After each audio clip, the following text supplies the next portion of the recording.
visto em algum período aí da vida escolar de vocês, mas nós estaremos revisando, tá, pessoal?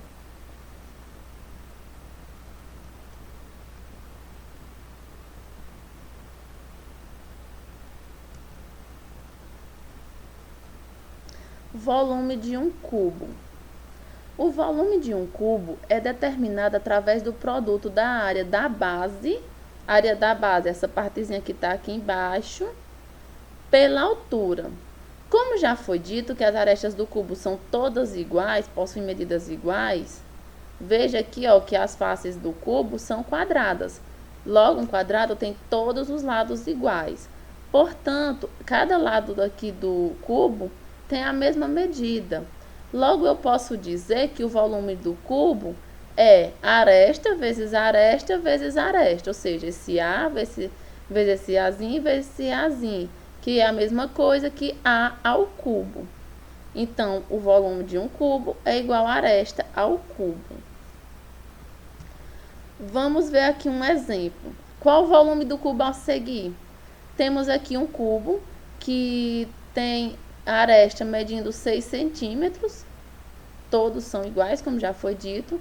Então, para encontrar o volume desse cubo, o que é que a gente faz? Nós sabemos que o volume de um cubo é A, que é a medida da aresta, ao cubo. Logo, quem é a medida da aresta nesse caso aqui? 6. Portanto, vai ser 6 ao cubo.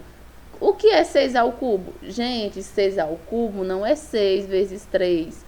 É 6 vezes 6 vezes 6. 3 vezes, tá, pessoal? Não confunda isso aí.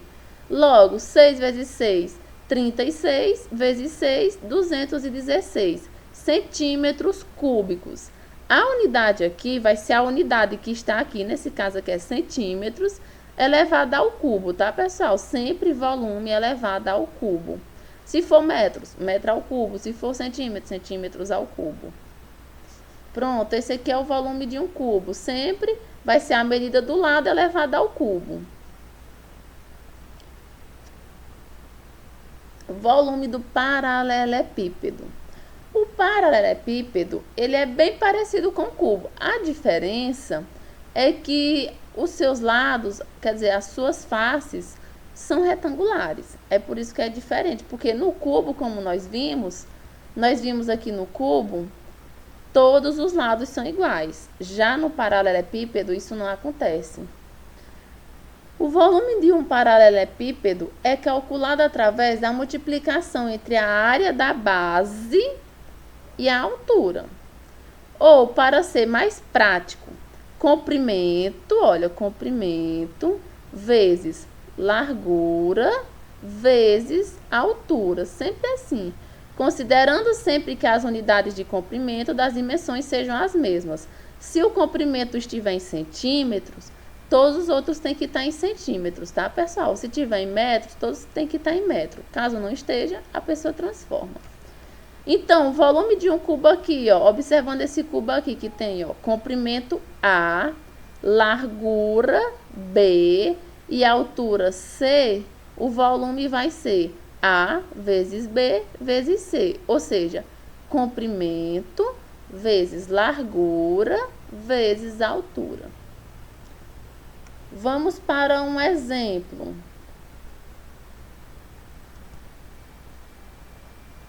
Calcule o volume do paralelepípedo retangular abaixo.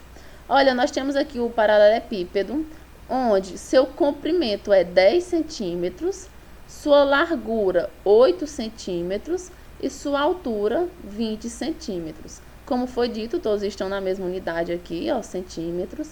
Logo, para a gente encontrar o volume desse paralelepípedo, basta multiplicar comprimento vezes largura vezes altura. Quem é o comprimento? 10 vezes largura 8 vezes altura 20.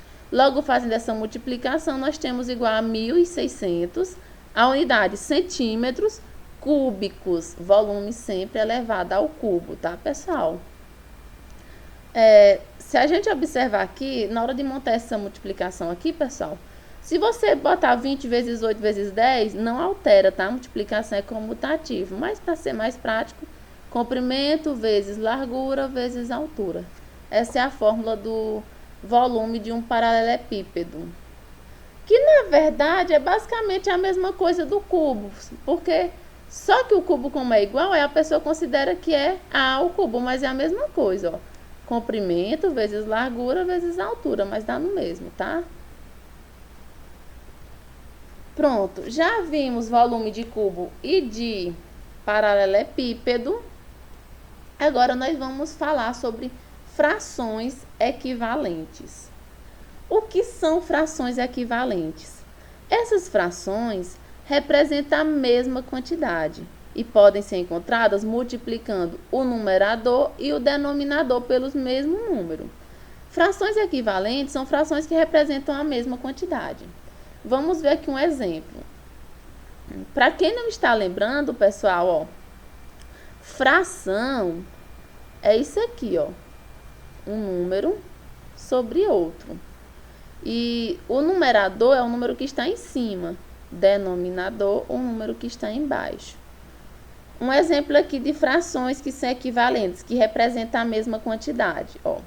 As frações 1 sobre 2, 2 sobre 4 e 4 sobre 8, elas estão representadas aqui na figura, ó. Só para relembrar, pessoal, ó, o 1 equivale à parte pintada, tá? O 2, que é o número de baixo, equivale ao total de partes que a figura foi dividida. Então, 1 sobre 2. Essa figura corresponde a 1 sobre 2. Aqui embaixo, nós temos a figura que corresponde à fração 2 sobre 4. Olha, 2 são duas partes pintadas e 4 porque foi dividida em 4 partes. 1, 2, 3, 4. E aqui nós temos, ó, 4 oitavos. 4 porque são 1, 2, 3, 4 partes pintadas. E 8, que é o número denominador, o número que está embaixo, porque foi dividido em 8 partes. Então, as frações 1 sobre 2, 2 sobre 4 e 4 oitavos são frações equivalentes. Pois, se eu pegar e dividir o numerador e o denominador por 2 na fração 2 quartos, ó, se eu dividir 2 por 2, eu obtenho 1. Se eu dividir 4 por 2, eu obtenho 2. Lembrando, pessoal, na hora de obter a fração equivalente, se eu dividir o número de cima, que é o numerador, por um número, no caso 2, o de baixo também tem que dividir pelo 2. Então, ó, dividindo 2 quartos por 2, obtemos a fração 1/2. Portanto, elas são equivalentes. O mesmo acontece com a fração 4 oitavos. Veja, se eu dividir 4 por 4, eu obtenho 1. Se eu dividir 8 por 4, eu obtenho 2. Portanto, eu posso dizer que as frações aqui, ó, 1/2, 2 quartos e 4 oitavos, elas são frações equivalentes. Só observando a figura aqui, pessoal, dá pra gente perceber, ó, por mais que as partes pintadas estão variando aqui de quantidade, mas a parte aqui pintada da figura é sempre a mesma, olha. Tá vendo? A metade da figura. Por isso que só observando as figuras, eu já sei que é equivalente, porque corresponde à mesma quantidade de parte pintada, ou seja, a metade da figura. Temos aqui um outro exemplo. Esse aqui a gente vai responder juntos, pessoal. Qual das frações abaixo é equivalente a 2/5?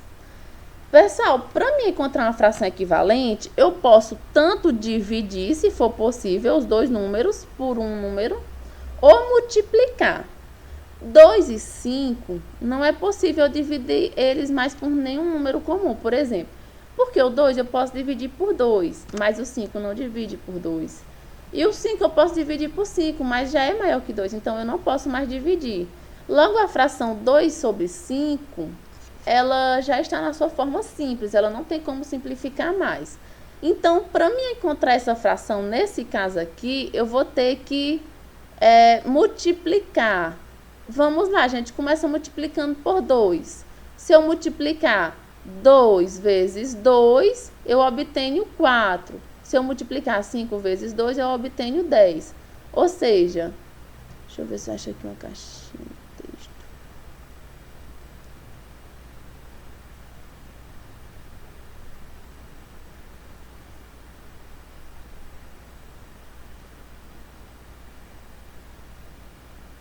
Então, logo, ó, a fração aqui, ó. 2 sobre 5. Eu vou multiplicar essa fração por 2 vezes... Por que eu vou botar 2 sobre 2? Porque tanto 2 quanto 5 eu vou multiplicar por 2. 2 vezes 2 é 4, eu obtenho 4. E 5 vezes 2 eu obtenho 10. Observa que essa fração aqui, 4 sobre 10, eu tenho aqui, ó, na opção A. Então, a fração abaixo, que é equivalente a 2/5, é exatamente 4 sobre 10. Entenderam, pessoal? Se por acaso eu quisesse encontrar outras frações equivalentes aqui a 2/5, não que não esteja nessa questão aqui, mas vamos só continuar. Se eu quisesse encontrar outras frações equivalentes a 2/5, eu podia multiplicar por 3, por exemplo. Multiplicava todos os 2 por 3. Então, 3 sobre 3 seria o quê? 2 vezes 3, 6. 5 vezes 3, 15. Outra fração equivalente aí a 2/5, 6 sobre 15. É assim eu posso continuar, olha. Eu posso fazer 2/5 vezes 4, por exemplo. Vezes 4 sobre 4. Eu ia obter, ó, 2 vezes 4, 8. 5 vezes 4, 20. Outra fração equivalente aí, ó, 8 sobre 20. Então, pessoal, para a gente encontrar frações equivalentes, ou a gente multiplica ou a gente divide. Lembrando que quando a gente multiplicar, tem que multiplicar tanto o número que está em cima, quanto o número que está embaixo pelo mesmo número. Do mesmo jeito na divisão. Se eu for dividir por 2, eu divido quem está em cima por 2 e quem está embaixo por 2 também, tá? Não se esqueçam disso. E por aqui nós finalizamos nossa aula. Espero que tenha dado para compreender, mas qualquer dúvida entre em contato que eu teria o maior prazer de ajudá-los, tá? Bye, bye, pessoal!